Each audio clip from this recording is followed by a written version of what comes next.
तेनु त्वं कामधेनु सर्वपापनिवारिणी मोक्षफलप्रदायिनी माम मातृदेवी नमोस्तुते। धेनुमानस ग्रंथ का अब हम पाठ करते हैं। पहला सरग 75 दोहे से आगे। सबसे बड़ो दान गो दानो, जो करी सके श्रेष्ठ ते जानो। गुरु नानक को भक्ति सिखायो, पश्चिम मुख रवि अर्घ गिरायो। सबसे बड़ा दान गोदान है इस संसार में, जो व्यक्ति कर सके उसे श्रेष्ठ समझो। गुरु नानक देव जी ने गौ भक्ति का पाठ पढ़ाया। पश्चिम में मुख करके सूर्य अर्घ देने का तात्पर्य गौ सेवा से ही था। वेणु गीत अति मधुर मनोहर, महिमा अमित धेनु धरोहर। धेनु चरे जय कानन माही, कछु द्विज यज्ञ करे तह जाही। बांसुरी का गीत अत्यंत मधुर और मनोहर होता है। इसकी महिमा अमिट है। वह बांसुरी गाय की धरोहर है। जिस वन में गाय चरती है वहीं कुछ ब्राह्मण यज्ञ कर रहे थे। प्रभु के सखा भूख अति लागी, राम श्याम ते भोजन मांगी। केशव कहा यज्ञ जहाँ जाओ, मिले अन्न मन भावत खाओ। आज भगवान ने सखाओं को, जय श्री कृष्ण, आज भगवान के सखाओं को भूख लग गई और वे बलराम तथा श्याम से भोजन मांगने लगे। तो केशव ने कहा, वहाँ जाओ जहाँ यज्ञ हो रहा है, तुम्हें मनपसंद भोजन प्राप्त हो जाएगा। गए ग्वाल भोजन तहाँ मांगा, कछु ने कहा बान जनु लागा। धिग बुद्धि विद्या कुलशीला, भूख्यों देख हृदय नहीं गीला।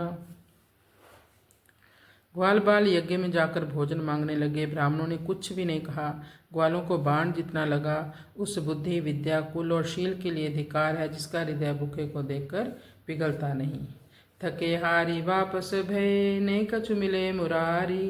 कहाँ भेजी हम हूँ हरि, दिए ज ज्ञान विसारी। जय गो माँ जय गोपाल। थक हार कर ग्वाल वापस आ गए। मुरारी भगवान से कहा, वहाँ हमें तुमने क्यों भेज दिया? वहाँ कुछ नहीं मिला है हरि, आपने हमें कहाँ भेज दिया? जिन लोगों ने ज्ञान को ही भुला दिया है एवं कोरे कर्म कांडों में फंसे रहते हैं। पुनि जसुमति को लाल बतायो, यज्ञ पत्नी पही अब तुम जायो।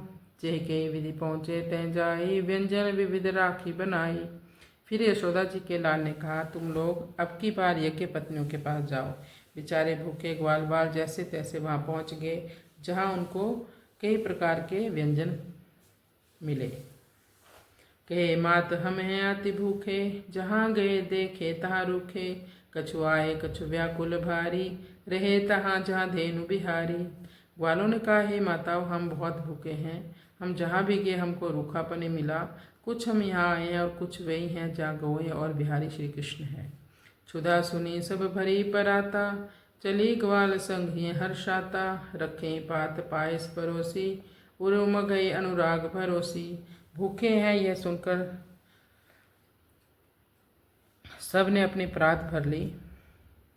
यज्ञ पत्नियों ने परातें भर ली और ग्वालों के संग चल पड़ी। हर्षित होकर जा रही थी।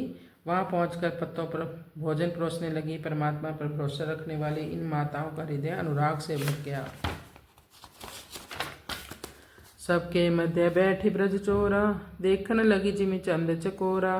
क्षुधावंत मुख सो मैं खाऊं, गैया संग सीख यही पाऊं। सबके बीच में ब्रज चोर बैठ गए, यानी श्री कृष्ण बैठ गए। वे यज्ञ पत्नियां भगवान को ऐसे देखने लगी जैसे चकोरियां चंद्र को देखती हैं। भगवान मानो बता रहे हों कि मैं भूखे के मुख से ही खाता हूँ। गाय के साथ रहकर मुझे यही सीख मिली। दुख दरिद्र नारायण, जन जनार्दन भाखी। मुख अनंत भगवंत के, सदा ग्रंथ सब साखी। जय गो माँ जय गोपाल। दुख दरिद्रता के साथ नारायण हैं, जनता के साथ जनार्दन हैं। भगवान के अनंत मुख हैं, सदा ग्रंथ इस बात के साक्षी हैं। केवल क्रियाकांड जगे नाही, भाव ज्ञान बिनु कहत सुहाई। एक बार ब्रजमंडल माही, इंद्र जाग नर नारी जुराही। यज्ञ में केवल क्रियाकांड ही नहीं है, अपितु भाव और ज्ञान के बिना भगवान को यज्ञ नहीं सुहाता। एक बार ब्रजमंडल में इंद्र याग के लिए सारे नर नारी इकट्ठे हुए। कहे कृष्ण बाबा एक बिनती, प्रथम पूज्य गो माता गिनती। देव बसे सब गैयन माही, करि पूजा सब देव पुजाही। श्री कृष्ण ने कहा, हे बाबा एक विनती है। प्रथम पूज्य गौ माता गिनी जाती है। सारे देवता गौ में निवास करते हैं। गौ की पूजा होने से सारे देवताओं की पूजा स्वयं हो जाती है, अपने आप हो जाती है। पूजा प्रथमता ही करी लीने, जे जीविका जीवन दीने। सन्मुख देव मानिने कबहूँ देव परोच ढूंढ कह ले हूँ। सबसे पहले उनकी पूजा कीजिए जिन्होंने तुम्हें जीवन और जीविका दी है। जो लोग सन्मुख प्रत्यक्ष देवता की अवहेलना करते हैं और परोक्ष देवता को ढूंढते रहते हैं, उन्हें वे देवता कभी नहीं मिलते। गोवर्धन गोचारण करहीं, तिनमें देव कबहू नहीं लखहीं। दूध दही व्यंजन बहुलीने, गोवर्धन प्रभु पूजा कीने। गोवर्धन पर्वत पर गौ चरती है, उसमें कभी देव दर्शन नहीं किए। आज दूध दही बहुत प्रकार के व्यंजन लेकर गोवर्धन की पूजा होने लगी। सखा संग हरि पूजहि गो गोवर्धन आज, निज अवज्ञा देख कै को भयो सुर राज। जय गौ माँ जय गोपाल। सखाओं के साथ भगवान श्री कृष्ण गाय और गोवर्धन की पूजा करने लगे। अपनी अवज्ञा देखकर देवराज इंद्र को क्रोध हुआ।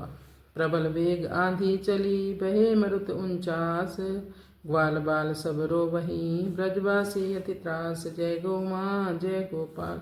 बहुत तेज से आंधी चलने लगी, 49 मरुदगण बहने लगे, सारे ग्वाल बाल रोने लग गए। ब्रजवासियों को बहुत ही त्रास हुआ। गोवर्धन धारण किए सखा संग गोपाल, 7 दिवस रक्षा करे बांको भयो न बाल। जय गौ माँ जय गोपाल। गोवर्धन को भगवान ने अपने सखाओं के साथ धारण किया, 7 दिन रक्षा की, किसी का भी बाल बांका नहीं हुआ। कामधेनु आगे करी आवा, करी स्तुति श्री कृष्ण मनावा। कह गोविंद सुनो सुर राजू, सुर भी सन्मुख करिहे काजू। इंद्र कामधेनु को आगे करके श्री कृष्ण की शरण में आया और स्तुति करके श्री कृष्ण को मनाने लगा। भगवान श्री कृष्ण बोले, हे देवराज सुनो, तुमने गाय को आगे करके अपना काम बना लिया। जे जन गौ को आगे करहीं, तिनको पाप कबो नहीं गिनहीं। कोटि पार पाप मिटि तबहीं, गौ की पूंछ जीव जब गहीं। जो लोग गाय को आगे कर लेते हैं उनका पाप मैं कभी नहीं गिनता हूँ। करोड़ों अपार पाप भी उसी समय उसके मिट जाते हैं जब जीव गौ की पूंछ पकड़ लेता है, यानी गौ माता की सेवा करने में लग जाता है। गोवर्धन लीला अति प्यारी, समझे करी मुदित नर नारी। अति रहस्य में लीला होई, पढ़े सुनी दुख दारिद खोई। गोवर्धन लीला बहुत प्यारी है, इसको समझकर प्रसन्नता के साथ नर नारी करें।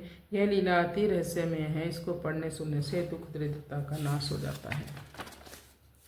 मानभंग इंद्र को कीन्हा, माने धेनु अभय ते दीन्हा। नित सेवे सन्माने पूजे, जन्म सफल अपनो करी लीन्हे। इंद्र का मान भंग किया, जो गाय को माने उसे अभय करती है, जो गाय को सम्मान पूजन करे उसका जन्म सफल है। गोवर्धन लीला बड़ी, जो कछु समझे पाई। भवसागर अवसी तरी, आदि व्याधि मिट जाई। जय गौ माँ जय गोपाल। गोवर्धन लीला बहुत प्यारी है, बहुत बड़ी है। जो व्यक्ति कुछ भी समझ ले वह भवसागर से तर जाएगा और उसकी सारी आदि व्याधियाँ नहीं रहेंगी। वरुण पराभव लीला करहीं, गोरस रसना सब रस मिटहीं। बसे गोपाल सदा गौ लोका, ग्वाल दिखाई जाए निज लोका। भगवान ने वरुण पराभव लीला की, गोरस जिसको मिल गया उसके लिए सारे रस मिट गए। गोपाल हमेशा गोलोक में निवास करते हैं, अपने ग्वाल सखाओं को अपने दिव्य लोक का दर्शन कराया। तम सो परे नित गौवासु, गौतम नाम धरे ऋषिकाशु। गोलाकार धरा गौ काजू, अंतकाल बड़ भागे साजू। अंधकार से परे गौ माता का निवास है, इसलिए ऋषि ने गौतम नाम रखा है। पृथ्वी अगर गोल है तो वह गौ के कारण ही है। अंतिम समय में जिसे मिल गई उसने अपना जन्म सजा दिया। गौ सेवा रस लह अपारा, रास रचाई भाव की धारा। अकथ अलौकिक सवरस माही, त्रिभुवन छाड़ी वृंदावन आही। गौ सेवा में बहुत अपार रस मिलता है, इसलिए भगवान ने रास रचाकर भाव की धारा बहा दी। सब रसों में अलौकिक रस एवं अकथनीय है यह रस जो वृंदावन छोड़कर त्रिभुवन में नहीं है। अमन होई मन धारण कीन्हा, माया जोग मिले रस लीन्हा। निशानाथ पूर्ण भय आजू, गोपी भाव मिलन को काजू। भगवान मन रहित हैं, लेकिन आज मन धारण किया, योग माया का आश्रय लिया, रास में रस प्राप्त किया। आज पूर्ण चंद्र था गोपी भाव मिलने के लिए। 9 लाख गौ नंद की बड़ो तहाँ आनंद। 9 लाख गौ नंद की बड़ो तहाँ आनंद। रास हेतु प्रगट्यूं प्रभु, गोपी वल्लभ चंद। जय गौ माँ जय गोपाल। नंद बाबा की 1-2 गायें नहीं थी, 9 लाख गौएं थी। वहाँ बहुत आनंद था। रास के लिए भगवान प्रकट हुए जो गोपी वल्लभ चंद्र हैं। हरि शरणम हरि शरणम हरि शरणम हरि शरणम।